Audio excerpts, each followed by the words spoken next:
আমাদের বডিতে আরেক প্রকার এনজাইম রয়েছে যাকে বলা হয় কোএনজাইম এ। তো কোএনজাইম এ এবং অ্যাসিটিক অ্যাসিড এই দুইয়ের মেল বন্ধনে আমাদের বডিতে আর এক প্রকার নতুন এনজাইম তৈরি হয় যাকে বলা হয় এসেটাইল কোএনজাইম এ। অর্থাৎ কোএনজাইম এ এবং অ্যাসিটিক অ্যাসিড যখন মিশে যায় নিজেদের মধ্যে তখন নতুন একটি এনজাইম তৈরি করে যার নাম হচ্ছে এসেটাইল কোএনজাইম এ। এবার এই এসেটাইল কোএনজাইম এ আমাদের বডিতে একটি নতুন সাইকেল শুরু করে যাকে বলা হয় সাইট্রিক অ্যাসিড সাইকেল। এই সাইট্রিক অ্যাসিড সাইকেল কি কাজ করে? তো এটি ইনসুলিনকে অ্যাক্টিভ করে দেয়, মেটাবলিজমকে কন্ট্রোল করে।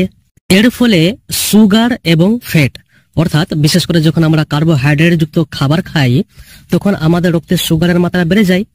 এর ফলে আমাদের সুগার হয়, আমাদের ফ্যাট